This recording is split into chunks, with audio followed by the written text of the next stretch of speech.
नमस्कार दोस्तों, स्वागत है आपका आज के मुख्य समाचार में, जिसमें सबसे पहली और बड़ी खबर में आपको बताएंगे कि कट्टा, क्रूरता, कटुता, कुशासन, करप्शन, पीएम मोदी ने गिनाए कांग्रेस लालू राज के 5K वाले दाग, महागठबंधन में सियासी हलचल तेज। खबर में आगे जिक्र होगा कि रेल मंत्रालय की बड़ी पहल, देश भर के 76 रेलवे स्टेशनों पर बनेगा पैसेंजर होल्डिंग एरिया, यात्रियों को मिलेगी राहत।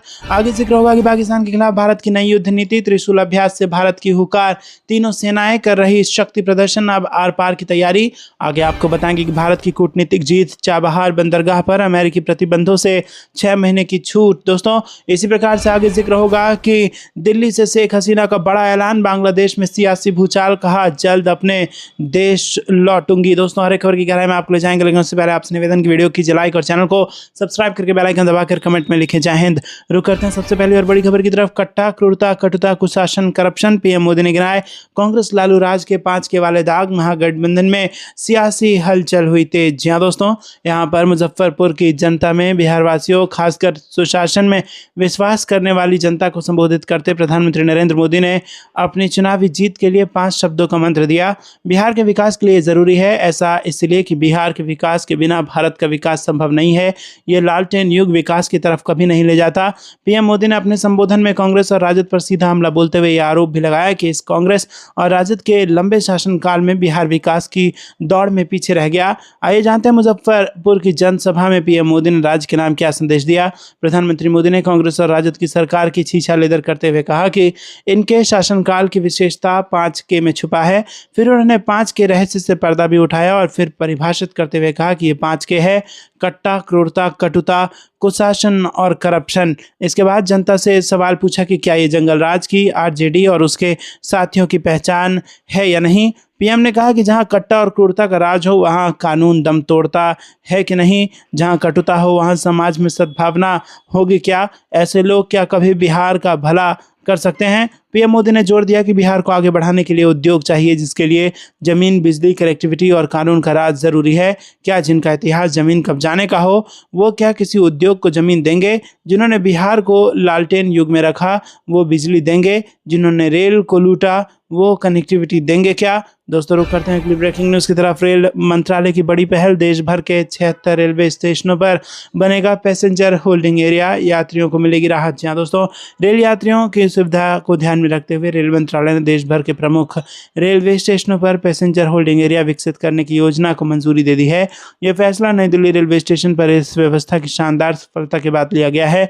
नई दिल्ली स्टेशन पर दिवाली और छठ जैसे त्योहारों के दौरान यात्रियों की भारी भीड़ को संभालने में ये सुविधा बेहद कारगर साबित हुई थी। सिर्फ 4 महीने में तैयार हुआ यह होल्डिंग एरिया यात्रियों के लिए एक बड़ा राहत केंद्र बना, जिससे प्लेटफॉर्म और ट्रेनों पर भीड़ को नियंत्रित करना आसान हो गया। अब इसी मॉडल को देश के अन्य बड़े स्टेशनों पर लागू किया जाएगा। रेल मंत्री ने निर्देश दिया है कि सभी होल्डिंग एरिया 2026 के त्योहारी सीजन से पहले तैयार हो जाने चाहिए। रेल मंत्रालय के अनुसार इन नए होल्डिंग एरियाज का डिजाइन मॉड्यूलर होगा, यानी इन्हें स्थानीय परिस्थितियों के हिसाब से बनाया जाएगा। रुक करते हैं अगली ब्रेकिंग न्यूज़ की तरफ। पाकिस्तान के खिलाफ भारत की नई युद्ध नीति, त्रिशूल अभ्यास से भारत की हुंकार, तीनों सेनाएं कर रही शक्ति प्रदर्शन, अब आर पार की तैयारी। जी हाँ दोस्तों, भारत ने गुरुवार को त्रिशूल की शुरुआत के साथ अपनी सैन्य ताकत का प्रदर्शन किया। त्रिशूल पाकिस्तान सीमा पर 12 दिनों का तीनों सेनाओं का सैन्य अभ्यास है और ये 6 महीने पहले हुए ऑपरेशन सिंदूर के बाद उसका पहला युद्ध अभ्यास है। त्रिशूल में विशेष बल के कमांडो, मिसाइल बैटरियां, युद्धपोत, युद्धक टैंक और राफेल तथा सुखोई 30 सहित हमलावर विमान शामिल होंगे, जो सिंदूर के बाद की स्थिति में भारतीय सशस्त्र बलों की तैयारी का परीक्षण करने के लिए दक्षिणी पाकिस्तान में नकली आक्रमण हमले करेंगे। रुक करते हैं अगली ब्रेकिंग न्यूज़ की तरफ। भारत की कूटनीतिक जीत, चाबहार बंदरगाह पर अमेरिकी प्रतिबंधों से 6 महीने की छूट। जी हाँ दोस्तों, यहाँ पर विदेश मंत्रालय ने गुरुवार को पुष्टि की कि संयुक्त राज्य अमेरिका ने ईरान की चाबहार बंदरगाह परियोजना पर अपने प्रतिबंधों से भारत को 6 महीने की छूट दे दी है। यह कदम व्यापार, वार्ता और वैश्विक ऊर्जा सुरक्षा सहित रणनीतिक और आर्थिक मुद्दों पर नई दिल्ली और वाशिंगटन के बीच चल रहे संवाद के बीच उठाया गया है। दक्षिण पूर्वी ईरान में स्थित चाबहार बंदरगाह पाकिस्तान को दरकिनार करते हुए अफगानिस्तान और मध्य एशिया तक पहुंचने के लिए भारत के लिए एक महत्वपूर्ण समुद्री संपर्क मार्ग के रूप में कार्य करता है। भारत और ईरान द्वारा संयुक्त रूप से विकसित ये परियोजना क्षेत्रीय संपर्क और भू आबद्ध देशों के साथ साझेदारी में व्यापार एवं बुनियादी ढांचे के विकास को बढ़ावा देने के लिए महत्वपूर्ण है। अधिकारियों ने इस बात पर जोर दिया कि ये छूट क्षेत्र में मानवीय सहायता और आर्थिक स्थिरता जैसे अंतर्राष्ट्रीय उद्देश्यों को आगे बढ़ाने में चाबहार की भूमिका को मान्यता देगी। रुक करते हैं अगली ब्रेकिंग न्यूज़ की तरफ। जल्द लौटूंगी अपने देश, दिल्ली से शेख हसीना का बड़ा ऐलान। बांग्लादेश में सियासी भूचाल। जी हाँ दोस्तों, बांग्लादेश के पूर्व प्रधानमंत्री शेख हसीना ने कहा कि उनकी पार्टी आवामी लीग पर लगे चुनावी प्रतिबंध के कारण करोड़ों समर्थक अगले साल के आम चुनाव का बहिष्कार करेंगे। 78 वर्षीय हसीना ने नई दिल्ली से रॉयटर्स को दिए अपने पहले बयान में कहा कि वो ऐसा सरकार के तहत बांग्लादेश नहीं लौटेंगी जो आवामी लीग को बाहर रखकर बनी हो। शेख हसीना अगस्त 2024 में छात्र आंदोलन के हिंसक विरोध के बीच भारत आ गई थी, जिसके बाद उन्हें सत्ता से हटा दिया गया था। फिलहाल बांग्लादेश में मोहम्मद यूनुस की अगुवाई में अंतरिम सरकार काम कर रही है, जिसने फरवरी 2026 में चुनाव कराने का वादा किया है। रुक करते हैं अगली ब्रेकिंग न्यूज़ की तरफ। हम अफगानिस्तान की संप्रभुता के लिए प्रतिबद्ध, पाकिस्तान से तनाव के बीच भारत का बड़ा बयान। जी हाँ दोस्तों, भारत ने गुरुवार को कहा कि वह अफगानिस्तान की संप्रभुता, क्षेत्रीय अखंडता और स्वतंत्रता के लिए पूरी तरह से प्रतिबद्ध है। विदेश मंत्रालय का ये बयान ऐसे समय में आया है जब अफगानिस्तान और पाकिस्तान के बीच संघर्ष चल रहा है। विदेश मंत्रालय के प्रवक्ता रणधीर जायसवाल ने कहा कि पाकिस्तान इस बात से नाराज़ है कि अफगानिस्तान अपने इलाके पर संप्रभुता का इस्तेमाल कर रहा है। पाकिस्तान को लगता है कि उसे बिना किसी सज़ा के सीमा पार आतंकवाद फैलाने का अधिकार है। उन्होंने कहा कि पाकिस्तान के पड़ोसी इसे स्वीकार नहीं करते। भारत अफगानिस्तान की संप्रभुता, क्षेत्रीय अखंडता और स्वतंत्रता के लिए पूरी तरह से प्रतिबद्ध है। गौरतलब है कि पाकिस्तान और अफगानिस्तान के बीच सैन्य संघर्ष इस महीने की शुरुआत में काबुल पर पाकिस्तानी हवाई हमले के बाद शुरू हुआ था। अफगानिस्तान ने इस हमले का कड़ा जवाब दिया, जिसके बाद संघर्ष और बढ़ गया है। रुक करते हैं अगली ब्रेकिंग न्यूज़ की तरफ। 12वीं आसियान रक्षा मंत्री बैठक में लेंगे हिस्सा, खुद बताया पूरा प्लान। राजनाथ सिंह जा रहे हैं मलेशिया। जी हाँ दोस्तों, रक्षा मंत्री राजनाथ सिंह 12वीं आसियान रक्षा मंत्री बैठक में शामिल होने के लिए मलेशिया जा रहे हैं। कुआलालंपुर में रक्षा मंत्री 1 नवंबर को आसियान रक्षा मंत्रियों की बैठक में हिस्सा लेंगे। उन्होंने सोशल मीडिया पर इसकी जानकारी दी है। राजनाथ सिंह ने कहा कि आज 30 अक्टूबर को मैं नई दिल्ली में मलेशिया के कुआलालंपुर के लिए प्रस्थान करूंगा। मैं इस वर्ष की आसियान रक्षा मंत्रियों की बैठक प्लस में हिस्सा लूंगा, जो 1 नवंबर को मलेशिया में आयोजित हो रही है। रक्षा मंत्री राजनाथ सिंह ने एक्स पोस्ट में लिखा कि मैं मलेशिया के कुआलालंपुर में ADMM प्लस के 15 साल पर चिंतन और आगे की राह तैयार करना विषय पर आयोजित मंच को संबोधित करूंगा। उन्होंने ये भी बताया कि ADMM प्लस के दौरान मलेशिया की अध्यक्षता में 31 अक्टूबर को आसियान भारत रक्षा मंत्रियों की दूसरी अनौपचारिक बैठक आयोजित की जाएगी। इसमें सभी आसियान सदस्य देशों के रक्षा मंत्री हिस्सा लेंगे। दोस्तों, आपको बता दें कि इस बैठक का उद्देश्य आसियान सदस्य देशों और भारत के बीच रक्षा और सुरक्षा सहयोग को और मजबूत करना, एक्ट ईस्ट पॉलिसी को आगे बढ़ाना है। 2 दिवसीय यात्रा के दौरान रक्षा मंत्री राजनाथ सिंह के ADMM प्लस देशों के अपने समकक्षों और मलेशिया के वरिष्ठ नेतृत्व के साथ द्विपक्षीय बैठकें करने की भी उम्मीद है। रक्षा मंत्री ने बताया कि मैं हिस्सा लेने वाले ADMM प्लस देशों के साथ अलग अलग क्षेत्रों में अधिक सहयोग पर, साथ ही मलेशिया के वरिष्ठ नेतृत्व के साथ चर्चा करने के लिए उत्सुक हूं। रुक करते हैं अगली ब्रेकिंग न्यूज़ की तरफ। वित्त मंत्री निर्मला सीतारमण भूटान दौरे पर, दोनों देशों के आर्थिक संबंधों को और मजबूत करने पर होगी चर्चा। वित्त मंत्रालय की ओर से गुरुवार को दी गई आधिकारिक जानकारी के अनुसार केंद्रीय वित्त मंत्री निर्मला सीतारमण आर्थिक मामलों के विभाग प्रतिनिधिमंडल का नेतृत्व करते हुए 30 अक्टूबर से 2 नवंबर 2025 तक भूटान की आधिकारिक यात्रा पर हैं। आधिकारिक बयान के अनुसार वित्त मंत्री निर्मला सीतारमण 1765 में बने ऐतिहासिक संगचेन चोखोर मठ का दौरा कर अपनी ऑफिशियल यात्रा शुरू करेंगी। इस मठ में 100 से अधिक भिक्षु रहते हैं जो बौद्ध धर्म की एडवांस पढ़ाई कर रहे हैं। अपनी यात्रा के तहत वो भारत सरकार के सहयोग से चल रहे कई महत्वपूर्ण प्रोजेक्ट्स का दौरा और उनका निरीक्षण करेंगी। वित्त मंत्री भूटान नरेश जिग्मे खेसर नामग्याल वांगचुक और भूटान के प्रधानमंत्री दाशो शेरिंग तोब्गे से मुलाकात करेंगे और वो भारत भूटान आर्थिक और वित्तीय सहयोग को मजबूत करने के तरीकों पर चर्चा करने के लिए भूटान के वित्त मंत्री लेकी दोरजी के साथ भी द्विपक्षीय बैठक में शामिल होंगी। मंत्रालय द्वारा दी गई जानकारी के अनुसार वित्त मंत्री कई प्रमुख डेवलपमेंट पहलों पर प्रेजेंटेशन में भी शामिल होंगी और इनमें drug green power corporation limited द्वारा भूटान का एनर्जी सेक्टर शामिल है। आपको एक लगता है दोस्तों कमेंट में जरूर बताइए। वीडियो को लाइक नहीं किया तो लाइक जरूर कीजिएगा। रुक करते हैं अगली ब्रेकिंग न्यूज़ की तरफ। बिहार चुनाव में कौन मारेगा बाजी, फलौदी सट्टा बाजार ने खोल दिए पत्ते। एनडीए को कितनी सीटें मिलने का अनुमान। आपको बता दें दोस्तों कि जैसे जैसे बिहार विधानसभा चुनाव की तारीखें करीब आ रही है, वैसे वैसे राजनीतिक गलियारों के साथ साथ देश के प्रमुख सट्टा बाजार में भी गहमा गहमी बढ़ गई है। खासतौर पर राजस्थान का फलौदी सट्टा बाजार इस समय बिहार चुनाव के नतीजों को लेकर अपने दावों और अनुमान लगा रहा है। फलौदी सट्टा बाजार के सटोरियों का मानना है कि इस बार बिहार में भारतीय जनता पार्टी समर्थित राष्ट्रीय जनतांत्रिक गठबंधन की सरकार बन सकती है। सट्टा बाजार के ताजा अनुमान के मुताबिक एनडीए गठबंधन को 135 से 138 सीटें मिलने की संभावना है। चुनाव से पहले ही सट्टा बाजार एनडीए की स्थिति को मजबूत मान रहा है।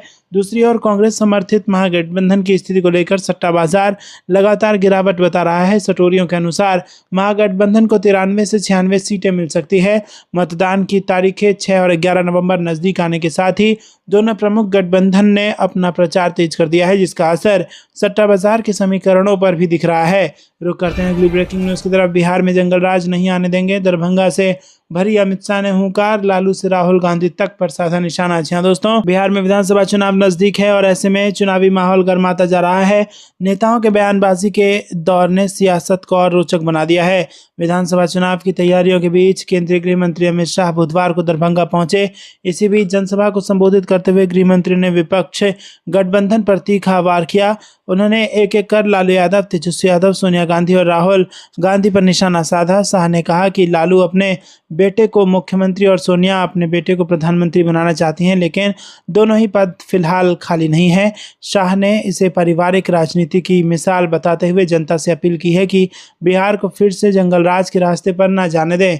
इसी के साथ शाह ने कहा कि लालू यादव चारा, बिटुमिन और जमीन के बदले नौकरी घोटाले में फंसे हैं, जबकि कांग्रेस पर 12 लाख करोड़ रुपए के भ्रष्टाचार के आरोप लग चुके हैं।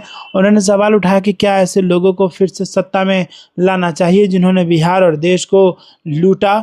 गृह मंत्री अमित शाह ने कहा कि कांग्रेस, लालू और उनके साथी दलों ने 70 साल तक अनुच्छेद 370 को बचाए रखा, लेकिन प्रधानमंत्री नरेंद्र मोदी ने 5 अगस्त 2019 को इसे हमेशा के लिए खत्म कर दिया। उन्होंने कहा कि आज आतंकवाद पर लगाम लगी है और देश सुरक्षित दिशा में आगे बढ़ रहा है। रुक करते हैं अगली ब्रेकिंग न्यूज की तरफ। शहाबुद्दीन के गढ़ में गरजे सीएम योगी, आरजेडी प्रत्याशी ओसामा का जिक्र कर किया बड़ा दावा। जी हाँ दोस्तों, यहाँ पर आपको बता दें कि बिहार विधानसभा चुनाव को लेकर एनडीए के समर्थन में यूपी के मुख्यमंत्री योगी आदित्यनाथ ने सिवान के रघुनाथपुर में बुधवार को जनसभा को संबोधित किया। उन्होंने ओसामा और शहाबुद्दीन का नाम लिए बिना कहा कि मुझे आश्चर्य हुआ जब रघुनाथपुर आया। आरजेडी ने यहाँ से जो प्रत्याशी दिया है वो अपनी खानदानी आपराधिक पृष्ठभूमि के लिए पूरे क्षेत्र नहीं पूरे देश और दुनिया में कुख्यात रहा है। योगी आदित्यनाथ ने कहा कि नाम भी देखो ना, जैसा नाम वैसा काम। बहनों और भाइयों, इसलिए मैं तो कहता हूँ यूपी के अंदर हमने एक बात कही है कि अपराध और अपराधियों के प्रति जीरो टॉलरेंस, और जीरो टॉलरेंस के प्रति आप देख रहे होंगे कि आरजेडी और उनके लोग राम मंदिर का विरोध कर रहे हैं। सभा को संबोधित करते हुए यूपी के मुख्यमंत्री ने आगे कहा कि आरजेडी ने राम मंदिर के रथ को रोकने का पाप किया था। रुक करते हैं अगली ब्रेकिंग न्यूज तरफ। पाकिस्तान तालिबान बातचीत नाकाम, इस्तांबुल में बैठक छोड़कर भागी मुनीर की टीम, अफगानिस्तान में छिड़ेगी जंग। जी हाँ दोस्तों, पाकिस्तान और अफगान तालिबान के बीच तुर्की के इस्तांबुल में चल रही बातचीत नाकाम हो गई है। अफगानिस्तान और पाकिस्तान की रिपोर्टों में इसकी जानकारी दी गई है। Afghan media outlet Tolo news ने बताया कि इस्लामाबाद की कुछ मांगों का अफगान प्रतिनिधिमंडल ने कड़ा विरोध जताया, जिसके बाद पाकिस्तानी प्रतिनिधिमंडल वार्ता छोड़कर चला गया। पाकिस्तान के सूचना एवं प्रसारण मंत्री अताउल्लाह तरार ने बुधवार तड़के पुष्टि की कि इस्तांबुल में अफगान तालिबान के साथ 4 दिवसीय वार्ता बिना किसी सफलता के समाप्त हो गई। तरार ने बताया कि पाकिस्तान लंबे समय से देश को निशाना बनाने वाले आतंकवादियों के खिलाफ काबुल से सहयोग मांग रहा था। उन्होंने आगे कहा कि अफगान तालिबान के आतंकवादियों को बार बार समर्थन देने के चलते पाकिस्तान के अथक प्रयास बेकार साबित हुए। रुक करते हैं अगली ब्रेकिंग न्यूज़ की तरफ। तेजस्वी के हर घर नौकरी वाले वादे पर बोले राजनाथ सिंह, कहा कहां से पैसा लाएगा, झूठ बोलकर राजनीति मत करो। जी हाँ दोस्तों, हायाघाट के निमेठी में केंद्रीय रक्षा मंत्री राजनाथ सिंह ने चुनावी जनसभा को संबोधित किया और लालू तेजस्वी पर जमकर निशाना साधा। इस दौरान लालू के जंगल राज और तेजस्वी के हर घर नौकरी वाले वादे पर तीखा प्रहार किया। उन्होंने कहा कि कहां से पैसा लाएगा, झूठ बोलकर राजनीति मत करो। 12 लाख करोड़ रुपए खर्च होगा, जबकि बिहार का बजट 3.17 लाख करोड़ है। सारी जिंदगी राजनीति करने के लिए पड़ी है, जनता के आंख में धूल झोंक कर राजनीति मत करो। हायाघाट विधानसभा क्षेत्र के बहेरी प्रखंड अंतर्गत निमेठी स्थित रामशरण लक्ष्मी नारायण महाविद्यालय के प्रांगण में भाजपा प्रत्याशी रामचंद्र प्रसाद के समर्थन में रक्षा मंत्री राजनाथ सिंह ने एक जनसभा को संबोधित किया। रुक करते हैं अगली ब्रेकिंग न्यूज की तरफ। देवदूत बने भारतीय तटरक्षक, बीच समंदर में इमरजेंसी रेस्क्यू, धमाके में बुरी तरह जख्मी ईरानी नागरिक को निकाला। जी हाँ दोस्तों, यहाँ पर भारतीय तटरक्षक दल ने अरब सागर में एक बहुत ही चुनौतीपूर्ण लेकिन सफल मेडिकल इमरजेंसी रेस्क्यू का काम को अंजाम दिया है। कोस्ट गार्ड ने ये रेस्क्यू ऑपरेशन अरब सागर में बहुत ही दूर जाकर अंजाम दिया। इस अभियान में एक ईरानी जहाज पर विस्फोट में बुरी तरह से घायल शख्स को निकाल कर लाया गया। हाल ही में कोस्ट गार्ड ने अरब सागर में ही 11 दिनों से लापता मछली पकड़ने वाली एक भारतीय बोट पर फंसे 31 मछुआरों को सुरक्षित निकाला था। दोस्तों, आपको बता दें कि भारतीय तटरक्षकों के शानदार रेस्क्यू ऑपरेशन का वीडियो साझा किया गया है। इसके मुताबिक एक ईरानी जहाज ढो अल ओवैस पर एक धमाका हुआ था, जिसमें एक ईरानी मछुआरा बुरी तरह जख्मी हो गया। उसे तत्काल मेडिकल सहायता की जरूरत थी और भारतीय तटरक्षकों ने इस चुनौती को बखूबी कामयाबी में बदलने का काम किया। हालांकि रिपोर्ट में इससे ज्यादा जानकारी नहीं दी गई है। रुक करते हैं अगली ब्रेकिंग न्यूज की तरफ। देश पूरी तरह से आरएसएस की चपेट में, एक्टर ने बिहार चुनाव को बताया ड्रामा, बताया 50 सालों तक चलेगी भाजपा की सरकार। जहाँ दोस्तों, आपको बता दें कि देश में इस वक्त बिहार विधानसभा चुनाव एकमात्र चर्चा का विषय बना हुआ है। ऐसे में एक्टर और फिल्म क्रिकेटर कमाल आर खान ने अपना बयान दिया। उन्होंने एक्स पर एक के बाद एक ट्वीट कर अपनी राय दी, जिसमें उन्होंने दावा किया कि ये चुनाव केवल दिखावा है। देश में आने वाले 50 सालों तक बीजेपी की ही सरकार रहने वाली है। केआरके ने ट्वीट करते हुए लिखा कि मेरे लिए बिहार चुनाव सिर्फ एक ड्रामा है, क्योंकि भाजपा बिहार और उत्तर प्रदेश में भी जीतेगी। मैं फिर से पूरे विश्वास के साथ कह रहा हूं कि अगले 50 सालों में भाजपा सरकार नहीं बदल सकती। देश पूरी तरह से आरएसएस और ईसीआईएस वीप की चपेट में है। रुक करते हैं अगली ब्रेकिंग न्यूज की तरफ। कौन है शिवांगी सिंह? राष्ट्रपति के साथ तस्वीर देख उड़ी मुनीर की नींद, ऑपरेशन सिंदूर से है कनेक्शन। जी हाँ दोस्तों, राष्ट्रपति द्रौपदी मुर्मू ने बुधवार को हरियाणा के अंबाला एयरफोर्स स्टेशन पर स्क्वाड्रन लीडर शिवांगी सिंह से मुलाकात की।